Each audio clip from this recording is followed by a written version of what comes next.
Assalamualaikum warahmatullahi wabarakatuh. Perkenalkan, nama saya Irene Sofiarani dari kelas 10 MIPA 4. Perkenalkan, nama saya Nisa Ajira Ramadhanti dari kelas 10 MIPA 4. Perkenalkan, nama saya Amel Wulandari dari kelas 10 MIPA 4. Perkenalkan, nama saya Ines Nasriah dari kelas 10 MIPA 4. Perkenalkan, nama saya Novita Fitriani dari kelas 10 MIPA 4. Kami di sini akan menjelaskan tentang perkembangan Islam masa Rasulullah SAW periode Mekah. Kebudayaan masyarakat Mekah sebelum Islam. Masa sebelum kehadiran Islam yang dibawa oleh Rasulullah sebagai masa jahiliyah.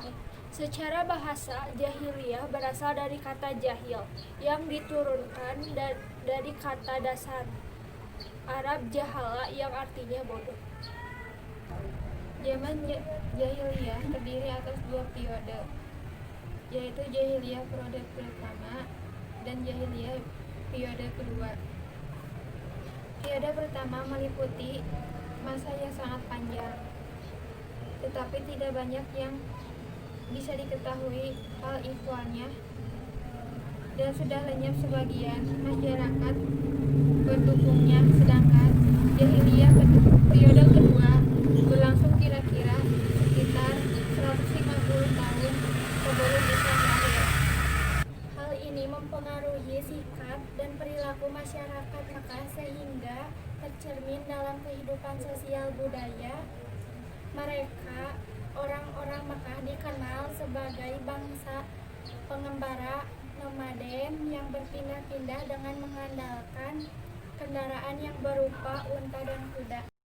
Kebiasaan mengembara membuat orang-orang Arab senang hidup bebas tanpa aturan dan hukum yang dapat mengikat mereka sehingga mereka menjunjung tinggi nilai-nilai kebebasan dan perilaku keras. Penduduk Arab mempunyai jiwa seni sastra yang tinggi, terutama dalam bentuk syair dan sajak, karena syair merupakan kebanggaan orang Arab. Bangsa Arab masih memiliki akhlak-akhlak mulia dan budaya positif yang menyejukkan dan menakjubkan akal manusia. Di antaranya, tradisi keilmuan, berdagang, bertani, bersyair, menghormati tamu, dan menepati janji. Tradisi keilmuan. Bangsa Arab pra-Islam telah mampu mengembangkan ilmu pengetahuan. Terbukti dengan dikembangkannya ilmu astronomi yang ditemukan oleh orang-orang Babilonia. Ilmu astronomi ini berkembang di Arab setelah bangsa Babilonia diserang. Setelah astronomi, mereka juga pandai dalam ilmu nasab, ilmu rasi-rasi bintang, tanggal-tanggal kematian, dan takbir mimpi. Berdagang. Masyarakat Arab yang tinggal di perkotaan atau disebut Ahlul Hadar.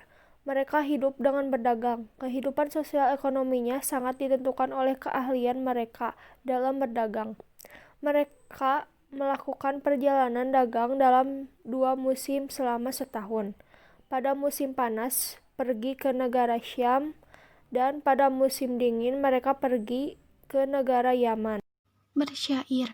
Pada zaman jahiliyah, syair mempunyai kedudukan tertinggi pada peradaban mereka. Selain itu, bersyair juga menjadikan seseorang menjadi terhormat. Syair tidak terjadi pada zaman jahiliyah saja, tetapi terjadi pada zaman Islam, kekhalifahan, dan Daulah Umayyah. Bertani. Masyarakat Arab, mata pencahariannya adalah dengan bertani dan berternak. Kehidupan mereka nomaden.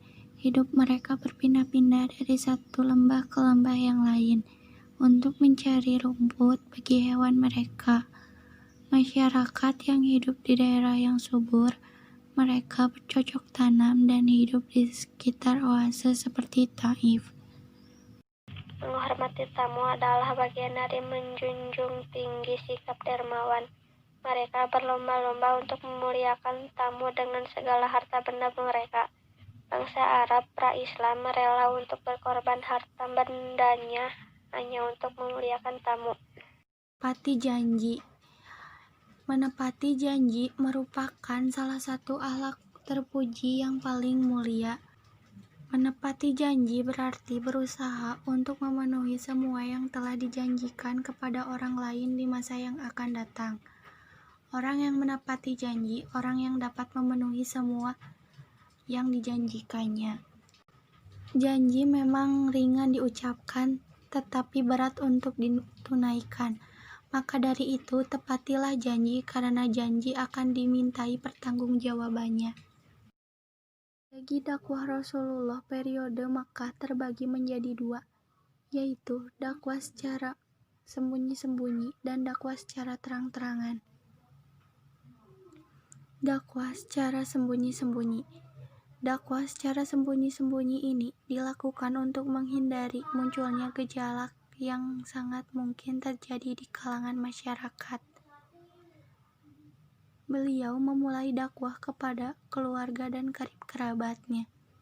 Dakwah secara sembunyi-sembunyi berlangsung selama 3-4 tahun. Dakwah secara terang-terangan.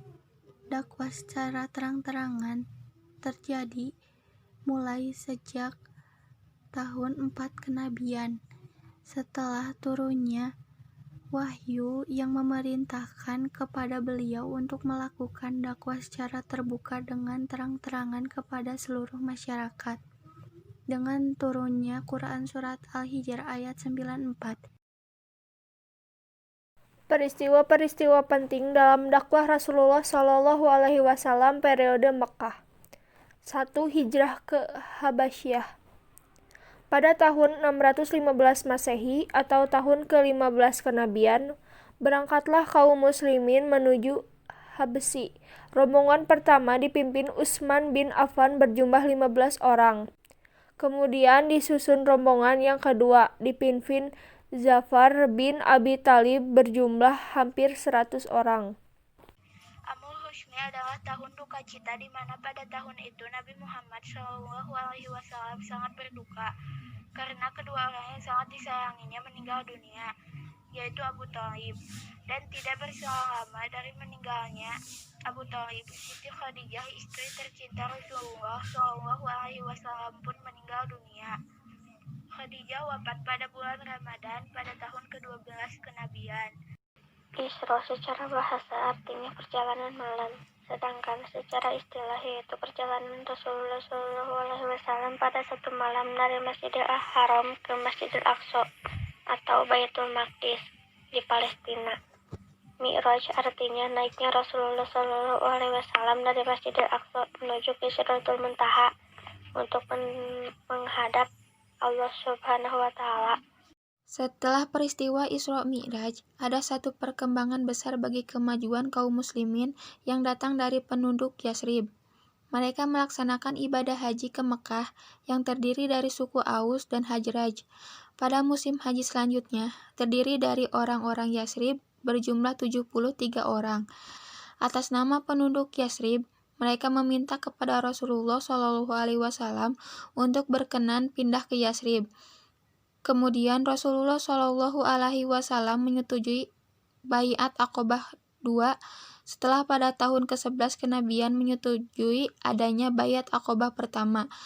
Baiat Aqobah kedua terjadi pada tahun ke-12 kenabian, bertepatan tahun 622 Masehi.